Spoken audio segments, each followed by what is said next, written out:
작년 하반기에 매출이 갑자기 떨어졌는데요. 이 얘기를 들려드리면 되게 도움이 많이 되실 거예요. 왜냐면 자기 성공한 얘기를 많이 해주지 실패한 얘기 잘 안 해주잖아요. 근데 왜 실패를 했는지 제가 말씀드리고 원인 파악까지 해서 다 말씀을 드리면 여러분한테 되게 큰 도움이 될 것 같아요. 제가 일단 매출이 4,200까지 갑자기 곤두박을 친 상태에서 최근에 7,000 이상까지 쭉 올라왔어요. 롤러코스터 한번 제대로 탔죠. 확실하게 개선한 부분이 6가지가 있어요. 6가지를 제가 한 가지씩 조목조목 싹 다 공개하고 또 여러분 매장에 맞는 거 몇 가지를 딱 적용을 해서 도입을 하신다고 하면은 여러분 매장도 충분히 매출 올릴 수 있을 겁니다. 경기가 지금 현재 좀 안 좋아졌잖아요. 물가 상승률도 있고 경기 분위기도 안 좋고 매출이 좀 떨어지신 분들도 많이 있을 거라 생각해요. 이 6가지 포인트에 각자 업종이 다르겠지만 한 번씩 적용해 볼 수 있다라는 거죠. 일단 첫 번째로는 메뉴 가짓수를 줄였습니다. 멤버십 안내사항입니다. 다점포항TV 멤버십 회원이 되시려면 구독 후 옆에 가입 버튼을 눌러주세요. 멤버십 회원은 비공개 영상과 프리미엄 자료, 사업 고민 상담을 받아보실 수 있습니다. 반갑습니다. 다점포항입니다. 여러분들 다들 아시다시피 대한민국에서 장사하는 사람 중에서 가장 자유로운 사장님이라고 우리 얘기하시는 장사만 선생님을 다시 한번 모셨고요. 저희가 이제 앵콜 요청을 하도 많이 받아가지고 다시 한번 제가 또 섭외를 드리게 됐습니다. 다시 한번 나와주셔서 감사드립니다. 지난번에 저희가 엄청나게 또 노하우랑 자료를 털어갔는데 오늘 또 각오하셨죠? 저번에 진짜 영어까지 탈탈 털려가지고 정말 정신이 없었는데 오늘 정신 다시 차리고 다시 또 털러 나왔습니다. 혹시나 모르는 분이 계실까봐 자기소개 다시 한번 부탁드리겠습니다. 저는 그 유튜브 장사만세 채널을 운영하고 있는 이철주라고 하고요. 전수 창업 사업을 주력으로 하고 있습니다. 그리고 매장은 8개 직영점을 운영을 하고 있고요. 그리고 교육 사업도 하고 있습니다. 저희가 지난번에 좀 풀지 못했던 여러 내용들이 좀 있었던 것 같아요.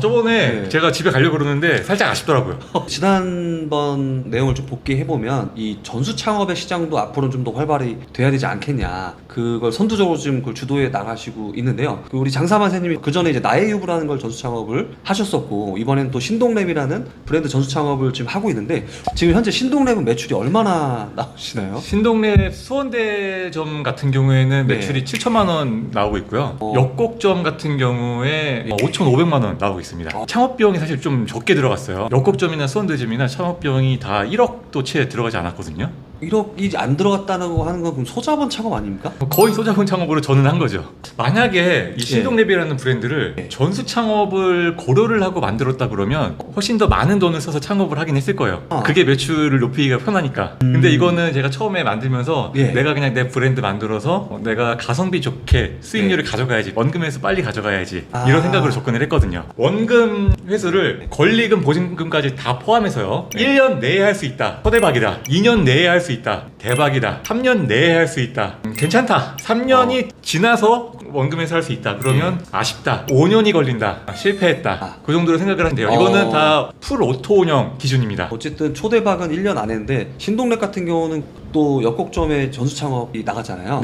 초대박인가요? 사실 역곡점 같은 경우에는 7천만 원밖에 창업 비용이 안 들었기 때문에 신규 창업을 한 게 아니라 그 전에 다른 식당을 하던 거를 업종 변경을 한 거라서 비용을 좀 아낄 수가 있었습니다. 그래서 그거는 원금 회수가 굉장히 빨랐고요. 신동네 봉담점 같은 경우에는 1억 정도가 들었는데 그거는 원금 회수가 한 2년 정도는 걸렸던 것 같아요. 초대박은 아니었던 거죠. 코로나 기간에 창업을 했으니까요. 코로나 기간을 감안하면 그래도 원금 회수가 잘 이루어진 케이스라고 봐야 되겠네요.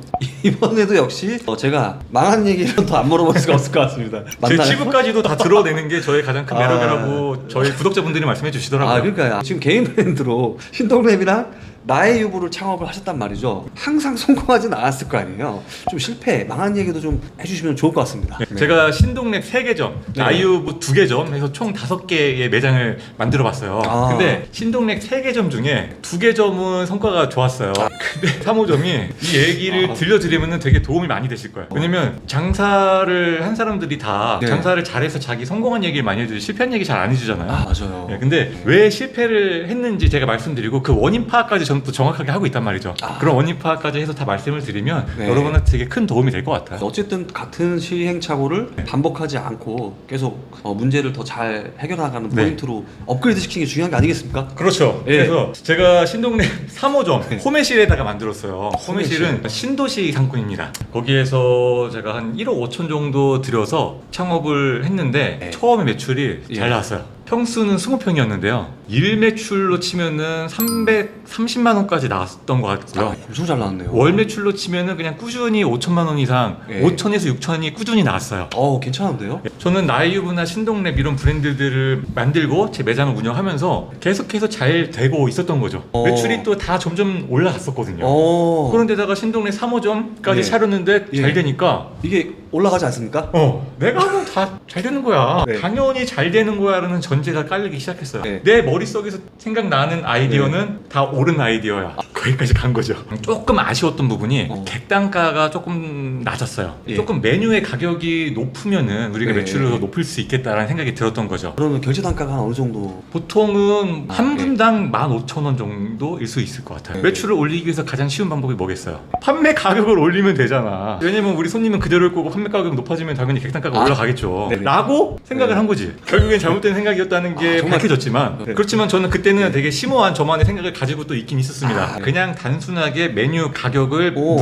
무지성으로 올려서는 안 된다라고 생각은 했어요. 오. 저도 그 정도 생각은 했습니다. 그래서 메뉴의 네. 퀄리티를 네. 훨씬 더 업그레이드를 시키는 데 주력을 했어요. 제가 예를 들어서 네. 스테이크 동이라는 메뉴가 있었어요. 1,900원 정도에 나갔던 메뉴거든요. 스테이크 동이 좀 얇게 썰어서 일반적으로 평평하게 이런 비주얼을 나갔단 말이죠. 네. 가성비가 좋았죠. 근데 저는 이 가성비가 좋은 스테이크 동이 아니라 훨씬 더 가치가 높고 네. 고객들이 봤을 때 찾아와서 일부러 먹을 만한 스테이크 동을 만들고 대신에 가격을 높이자라고 생각을 했어요. 그래서 이게 산더미처럼 스테이크를 쌓아 올리고 주변에 약간 생고기 같은 것도 이렇게 올려가지고 파격적인 비주얼을 만들어냈어요. 그리고 그 스테이크를 또 화로에다가 구워 먹을 수 있게 화로를 별도로 제공을 했습니다. 14,900원 그 정도로 올렸는데 대신에 그람 수도 많이 올리긴 했어요. 근데 고객들이 그런 프리미엄 메뉴를 원했느냐 그게 문제란 말이죠. 거기까지는 너무 깊이 있게 알 수는 없는데. 그렇죠. 알 수 네. 없죠. 그게 포인트예요. 알 수 없으면 그때부터 고객 반응을 보면 되거든요. 고객 반응을 내가 안 봤어. 기존의 스테이크 동을 아예 단종을 시키는 개념으로 없애버리고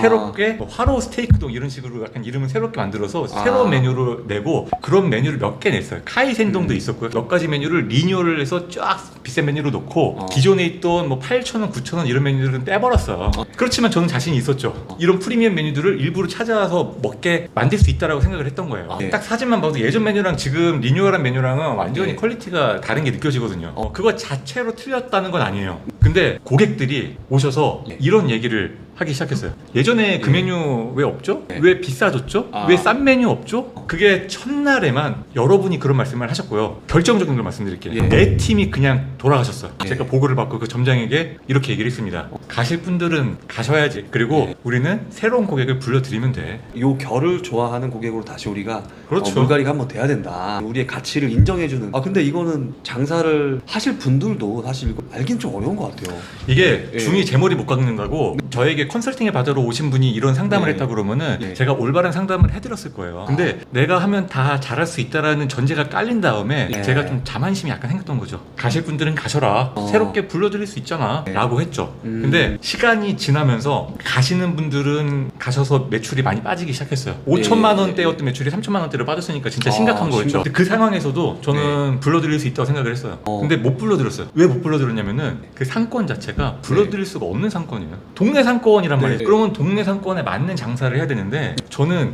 동네 상권에 들어가가지고 어디 핫플레이스인 것처럼 제가 전략을 짠 거예요. 찾아오는 상권이 아닌데 찾아오게 만들겠다고 자신감을 가졌으니까 저는 그때라도 이제 생각을 다시 해가지고 그 전략을 수정을 최대한 빠르게 했었어야 되는데 그 수정도 좀 많이 느렸어요. 여기에서 한 가지 더 문제가 있었어요. 호메시제라는 상권에 사람 구하기가 너무 어려운 거야. 거기가 이제 신도시 상권이고 아파트값이 높다 보니까 거기서 이제 학생들이 보통 집이 좀 사니까 아무래도 좀 맞아요. 일하려고 하는 그 모수가 적은 것 같아요. 맞아요. 그리고 네. 교통도 그렇게 네. 편하지가 않아요. 지하철역이 없고요. 예. 올라 그러면 일부러 버스 타고 와야 되는데 거기까지 누가 일부러 일하려고 젊은 사람들이 오겠냐고요. 동네에서 오는 사람들이 네. 너무 한정적이다 보니까 우리가 그 동네에서 가장 비싸게 올려놨는데 네. 한 명도 연락이 안 오는 거야. 그러니까 아무나 뽑을 수밖에 없잖아요. 아무나 뽑았으니까 한두 달 일하고 100% 무단결근을 하는 거예요. 그냥 그때 호메실점 제가 1년 넘게 운영했는데 거의 한 달에 한 명씩 퇴사했거든요. 그 중에서 안 나올게요 얘기하고 나온 사람이 거의 없어요. 지금까지 장사하면서 그렇게 무단결근하는 경우를 별로 많이 못 봤어요. 다른 매장에서는. 그러다 보니까 점장도 스트레스 굉장히 많이 받을 거 아니에요. 네. 점장 퇴사를 했죠.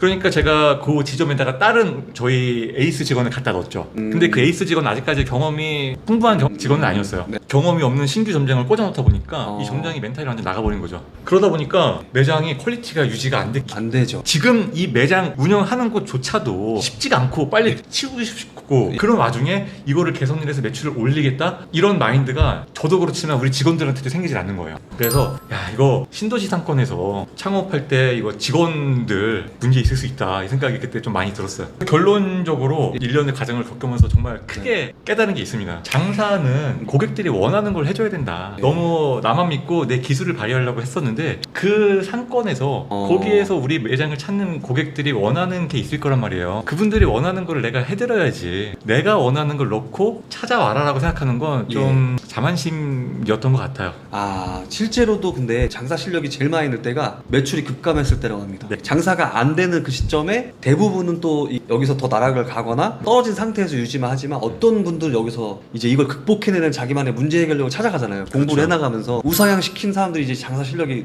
높아지는 거잖아요. 그렇죠. 갑자기 여기서 또 궁금한데 네. 신동네 봉담점 같은 경우 그 수원 대학교에 급식 이슈가 좀 있었잖아요. 그래서 매출이 많이 떨어진 걸로 제가 알고 있습니다.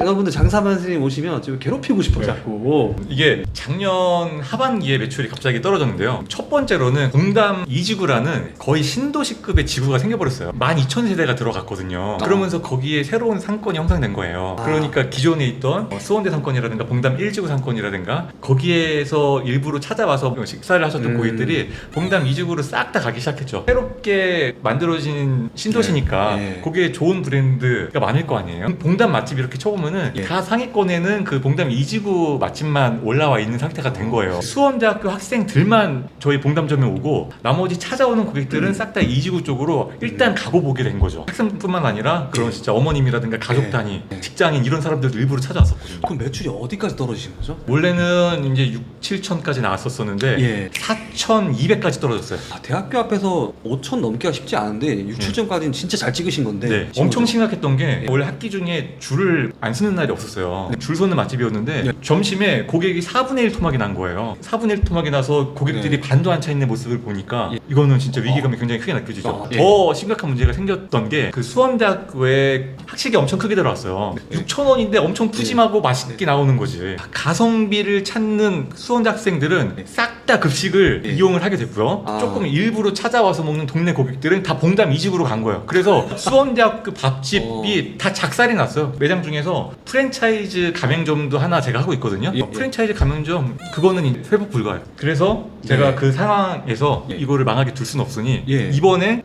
그 전에 잘못을 되풀이하지 말고 아예 새로운 전략을 진짜 잘 짜서 리뉴얼을 제대로 한번 해서 진짜 승부를 한번 걸어보자라는 생각을 했죠. 저는 이제 지금 매출을 알고 있으니까 최근에 이제 이 신동네 앱 업데이트된 버전이 다시 또 엄청난 사랑을 받으면서 또 웨이팅을 세우고 있으시잖아요. 그렇죠. 그렇게 할 수 있었던 어떤 포인트들이나 시행착오를 통해서 얻은 대표님만의 어떤 반등 포인트가 있을 것 같아요. 한 몇 가지 정도 좀 설명해 줄 수 있을까요? 제가 일단 매출이 4,200까지 갑자기 곤두박을 친 상태에서 최근에 7,000 이상까지 쭉 올라왔어요. 롤러코스터 한번 제대로 탔죠. 거기에서 제가 확실하게 개선한 부분이 6가지가 있어요. 6가지를 제가 한 가지씩 조목조목 싹 다 공개하고 또 여러분 매장에 맞는 거 몇 가지를 딱 적용을 해서 도입을 하신다고 하면은 여러분 매장도 충분히 매출 올릴 수 있을 겁니다. 첫 번째로는 메뉴 가짓수를 줄였습니다. 메뉴 가짓수가 13개에서 한 7가지 정도로 메뉴 가짓수를 줄였어요. 대폭 줄이신 거네요. 메뉴 가짓수를 줄이는 게 무조건 맞는 건 아니에요. 일단 첫 번째로 판단한 게 뭐냐면요. 우리 상권에 있는 고객만으로는 어차피 어렵다. 무조건 찾아오게 만들어야 돼. 이거는 찾아오게 만드는 전략을 써야지 이 동네에서 무조건 승부가 안 난다 이렇게 판단을 했어요. 그래서 찾아오게 만들기 위해서 무엇을 해야 될까? 라는 생각을 먼저 한 거죠. 찾아오게 하려면 일단 메뉴가 좀 더 특별해질 필요가 있다고 생각을 했어요. 그러면 뭐 그게 맛일 수도 있고 비주얼일 수도 있겠지만 저는 뭐 일식이다 보니까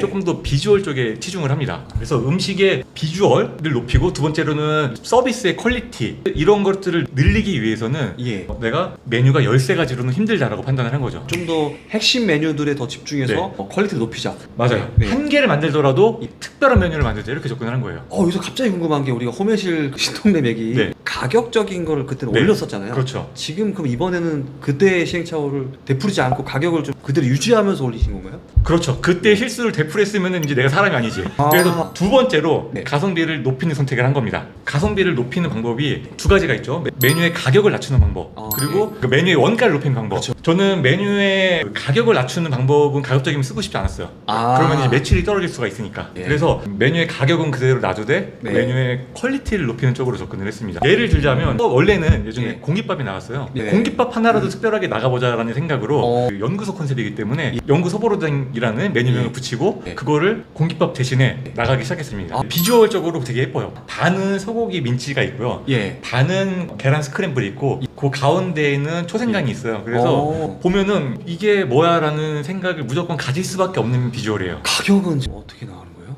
그 연구 소보로등만 따로 시키면 2,000원이지만 그거를 예. 따로 시키는 경우가 많지는 않고요. 메뉴를 그냥 이렇게 업그레이드를 시켰지만 가격은 똑같이 받았던 거죠. 그럼 만족도가 진짜 한층 더 올라가는. 네. 올라갈 수밖에 없죠. 다른 메뉴를 예로 들자면 제가 신호등 크림 우동이라는 메뉴를 개발했어요. 네. 그전에는 그냥 크림 우동이었거든요. 근데 우리 아들이 그 신호등 요리를 좋아해요. 신호등 요리를 하는 걸 보고 네. 제가 그 크림 우동이라는 메뉴를 보니까 이거 조금만 색깔 배치를 잘하면 초록색, 노란색, 빨간색 이렇게 만들 수 있겠다는 생각이 들었어요. 신호등 그 명칭이 너무 익숙한 명칭이라서 네. 익숙한 색감이 나와주잖아요. 그렇죠. 되게 기발하다 생각했거든요. 아무래도 원가가 조금 올라가고 만드는데 조금만 더 시간이 들 수는 있어요. 예. 그렇지만 고객 만족도는 확 높아진 거죠. 내가 좀 더 신경 쓰고 내가 좀 더 공수가 들더라도 소비자 만족도를 올리자. 그렇죠. 이 포인트 있었던 거네요. 네. 그러니까 가격은 그대로인 상태에서 그런 퀄리티들이 올라가다 보니까 가성비가 좋아진 거잖아요. 네. 그런 식으로 접근을 해서 메뉴 7개를 네. 다 뭐 하나라도 특별한 요소는 넣자라고 해서 접근을 해서 단출인 거죠. 물론 기존보다 시간과 공수가 좀 들었지만 하지만 두 번째 메뉴를 그러면서 좀 축소했으니까 네. 이렇게 상호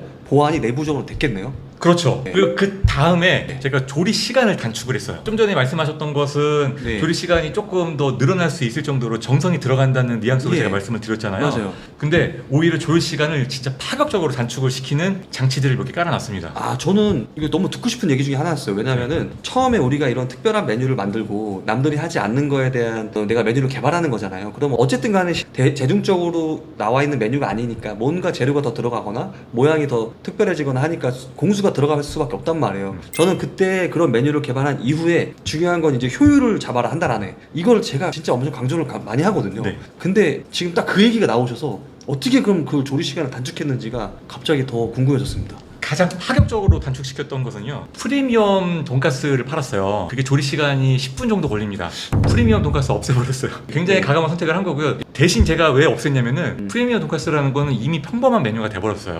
어디서나 다 많이 팔잖아요. 그렇죠. 저는 네. 특별한 메뉴만 남겨놓자고 생각을 했기 때문에 네. 오히려 프리미엄 돈가스는 평범하고 다른 돈가스 전문점에 비해서 우리가 더 높은 퀄리티를 내기가 쉽지 않다고 생각을 했어요. 내가 낼 수 있는 거에 더 집중하자로 바뀐 거네요. 그렇죠. 10분 걸리는 프리미엄 돈가스를 없애고 김치카츠나베라는 걸 넣어버렸어요. 김치카츠나베에 들어가는 돈가스는 프리미엄 돈가스에 들어가는 돈가스 고기랑은 다르거든요. 예. 훨씬 더 얇고 예. 조금만 들어가요. 그래서 4분만 튀기면 돼요. 근데 김치카츠나베가 네. 훨씬 더 독특하잖아요. 네. 그리고 김치카츠나베는 딱 나가면은 뚝배기에 나가기 때문에 다른 데서 김치카츠나베가 있다 그래도 그런 식으로 네. 보글보글 끓으면서 나가는 김치카츠나베는 또 흔하지 않거든요. 그렇죠. 이러다 보니까 기존의 프리미엄 돈가스보다 오히려 특별한 메뉴가 된 거죠. 어. 그거는 외국산 돼지고기를 쓰기 때문에 가격적으로도 굉장히 메리트가 있어요. 그것도 10,000원 이하로 되게 싼 가격에 판매할 수가 있게 됐죠. 조리 시간 단축. 네. 그 다음에 어떤 포인트도 있을까요? 그 다음으로 술값을 네. 말도 안 되게 내려버렸어요. 아니 술이 나갔었나요 그동안? 술이 많이 안 나갔기 때문에 이렇게 예. 과감한 선택을 할 수 있었던 거죠. 그 전에 저희가 네. 생맥주가 4,500원이었는데 1,900원, 하이볼이 7,000원이었는데 3,500원. 와 파격적인 선택을 하셨네요. 수익을 창출시키겠다는 생각으로 들어간 건 맞아요. 고객 수가 네. 늘어날 거라고 생각을 했으니까요. 그러네요. 객수를 네. 늘리는데 좋은 네. 전략이니까요. 근데 이거 진짜 여러분 좀 조심하셔야 될 게 제가 술값을 깎아서 네. 고객들이 들어온다고 하니까 네. 나도 그러면은 술값 깎아가지고 고객 창출하면 되겠네라고 생각하실 수도 있겠지만 그렇죠. 달라셔야 됩니다. 저희는 네. 술이 원래 그렇게 많이 나가는 매장이 아니에요. 술이 한 달에 200만 원이 팔렸습니다.